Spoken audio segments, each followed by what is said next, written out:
Welcome back. I'm Legend. Today we're looking past the daily battlefield updates to conduct a forensic autopsy on a geopolitical superpower.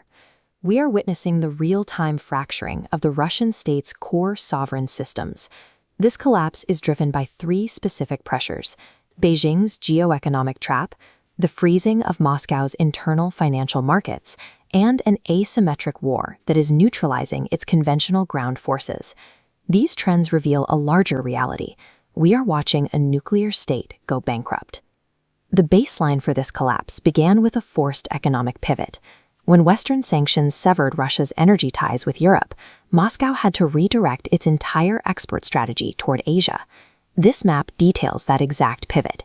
You can see the existing Power of Siberia 1 pipeline, but to replace the revenue lost from European markets, Vladimir Putin is desperate to finish this proposed route, the Power of Siberia 2. But negotiations for that critical infrastructure have hit a wall. Beijing abruptly paused the talks, implementing a deliberate stall tactic to squeeze maximum leverage out of a desperate Kremlin. We can see exactly what China is demanding when we compare the rates. Beijing refuses to pay the global market price that European customers used to pay. Instead, they are insisting on the heavily discounted price that Moscow uses to subsidize its own domestic citizens. Moscow is in no position to refuse. Right now, China controls 40% of Russia's total foreign trade. By contrast, Russia accounts for a mere 4% of China's exports. That extreme economic imbalance is now bleeding into the diplomatic arena, and the visual signaling coming out of Beijing confirms the shift in power. Look at how Xi Jinping is positioning himself. He no longer treats Putin as a peer, but commands the senior position in their partnership. This dynamic was made literal during Putin's recent visit to Beijing. State media heavily circulated a propaganda poster depicting a physically towering Xi Jinping looking down, while Putin looks up at him with an adoring expression. This is a direct inversion of historical precedent. In 1950, when the Sino-Soviet alliance began, Soviet propaganda intentionally inflated Joseph Stalin's height in official imagery to establish Russia as the senior partner. Since the era of Mao Zedong, that visual hierarchy has completely flipped. Beijing is sending a clear, public message about who dictates the terms of this relationship today. Behind the scenes, the Chinese Communist Party is preparing for a post-Putin reality. Intelligence reports indicate Beijing is quietly bypassing Putin entirely to lock in direct relationships with mid-level Russian officials and elites. Add the stalled gas deals to the political maneuvering, and the math is clear. China is mathematically positioning Russia to become a dependent resource colony. This external subjugation is mirrored by a domestic crisis. Russia's internal financial machinery is imploding. A state normally funds a prolonged war by selling sovereign bonds to investors. Over the last month, the Russian Ministry of Finance held 4 consecutive bond auctions to raise capital. All 4 were canceled because absolutely no one showed up to buy them. When a state's debt market freezes entirely, the government is forced to cannibalize its foundational wealth to plug holes in the federal budget. We have the empirical proof of this financial panic right here. To keep the government functioning this year, the Kremlin has already liquidated a staggering 44 metric tons of its emergency gold reserves. As the state's financial capacity erodes, it relies increasingly on civilian infrastructure to support its military. The e-commerce giant Wildberries became a vital logistical crutch for supplying troops on the front lines. Ukraine identified this vulnerability and executed deliberate kinetic strikes against Wildberries distribution centers in Moscow and St. Petersburg, severing this civilian-to-military supply chain. The corporate reaction was immediate. Under the pressure of these strikes, Wildberries quietly deleted their entire Special Military Operation Tactical Gear category. Kinetic pressure is successfully forcing domestic corporations to decouple from the state. This internal weakness is emboldening regional neighbors who used to fall in line. Take Kazakhstan.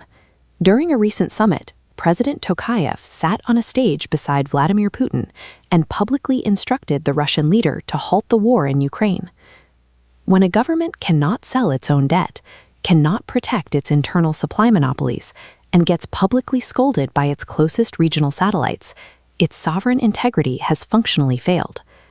With its regional influence evaporating, Russia is increasingly reliant on its one committed military partner, the Iranian regime. Look at this map of the Caspian Sea. This body of water has become a covert naval logistics corridor, moving illicit military cargo, specifically Shahed drone components, straight from Iranian ports north to the Russian border. And that axis is escalating its rhetoric. Following Ukrainian strikes on these transport vessels, Iranian state media began publicly threatening to launch ballistic missiles directly into Ukraine. But bringing foreign weapons to the front is only part of the problem.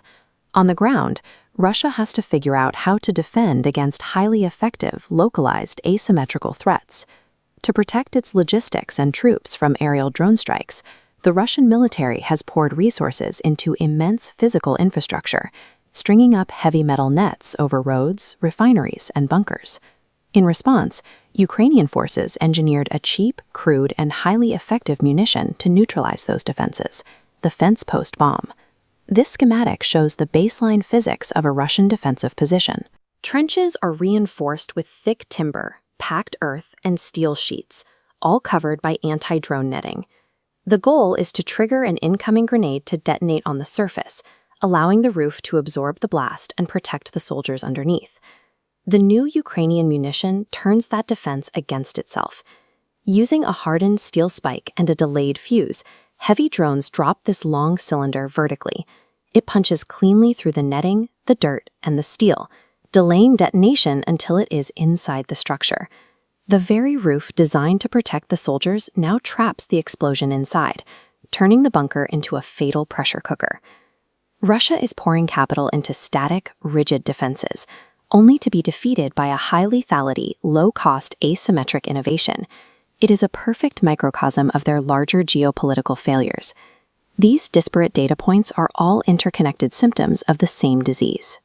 The failure of the Chinese gas deal starves the government of revenue, which exponentially increases the pressure on a sovereign bond market that has already collapsed. Without state funding, the military must rely on fragile civilian infrastructure for its supply chains.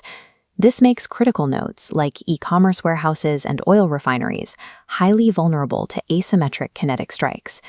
Putin's attempt to secure his western border through military force has permanently indentured his economy to the east, while exhausting the sovereign wealth meant to sustain his power. This rigid strategy has forced his adversaries to evolve. Ukraine is now deploying lethal, cost-effective technologies that will permanently outpace traditional Russian capabilities. Beijing and other regional powers are moving beyond speculation, actively building the diplomatic channels required for a Russia without Vladimir Putin. Thank you for joining me for this deep dive. If you want more rigorous, systems-level analysis of global conflicts, hit the subscribe button, and I'll see you in the next one.